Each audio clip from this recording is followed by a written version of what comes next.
लिपि मासिक पत्रिका अंक 15 प्रतिलेखन संख्या 5 और 6 से ली गई है। डिक्टेशन की स्पीड होगी 100 शब्द प्रति मिनट। डिक्टेशन स्टार्ट होगी 5 सेकंड बाद।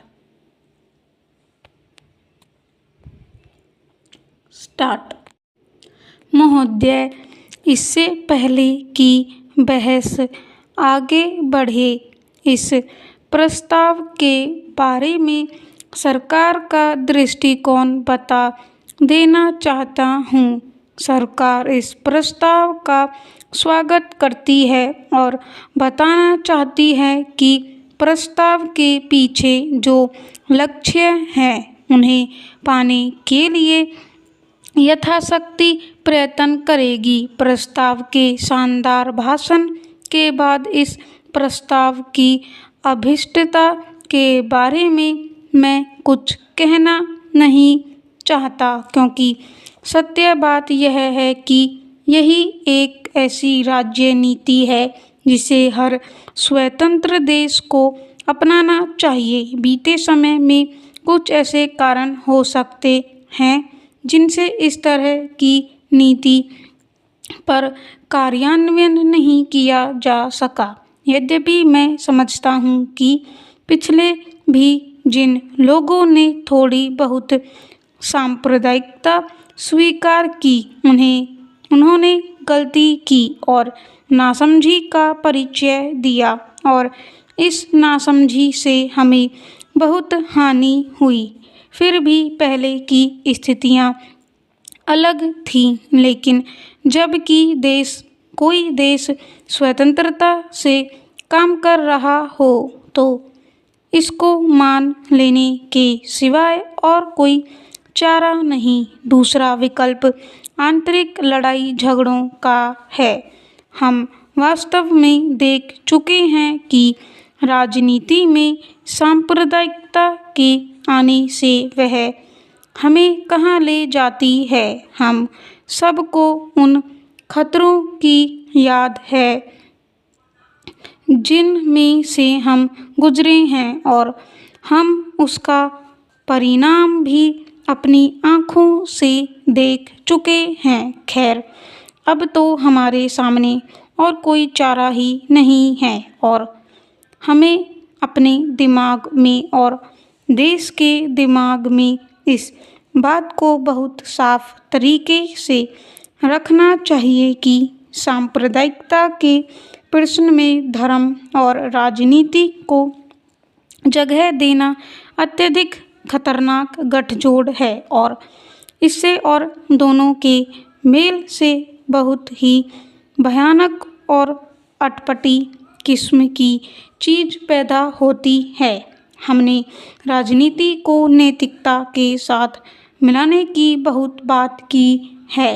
यह ऐसी चीज़ है कि हम हमेशा इस पर टिके रहेंगे। पिछली चौथाई सदी या इससे भी अधिक के दौरान महात्मा गांधी ने हमें राजनीति को नैतिक स्तर पर बनाए रखना सिखाया। हम इसमें कहाँ तक सफल हुए, यह सारी दुनिया के देखने और भावी पीढ़ियों के निर्णय देने की चीज़ है। कुछ ऐसी बात जरूर थी कि हमने इस महान आदर्श को अपने सामने रखा और अपने दुर्बल गिरते पड़ते ढंग से इस पर चलने की कोशिश की। लेकिन यह बिल्कुल स्पष्ट है कि राजनीति और धर्म का गठबंधन सबसे ज़्यादा खतरनाक गठबंधन है। Paragraph change.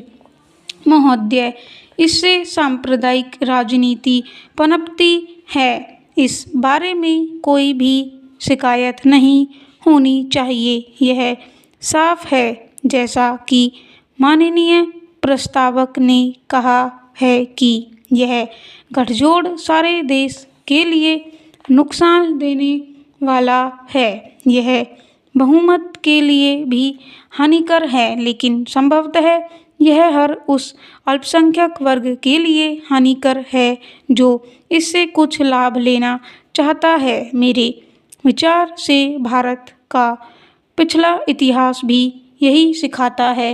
लेकिन अगर किसी स्वतंत्र राज्य के अंदर अल्पसंख्यक वर्ग अपने आप को अलग थलग करना चाहे तो इससे उस देश को तो नुकसान पहुंचता ही है, सबसे अधिक स्वयं उसके हितों को हानि पहुंचती है, क्योंकि इससे अपने और दूसरों के बीच धार्मिक और राजनीतिक आधार पर और कभी-कभी किसी हद तक आर्थिक आधार पर भी एक दीवार खड़ी हो जाती है और इससे वह वर्ग अपना वह असर कभी नहीं डाल सकता जो उचित तौर पर डालने की इच्छा रखता है। इस समय भारत का भावी संविधान इस संविधान सभा में बनाया जा रहा है और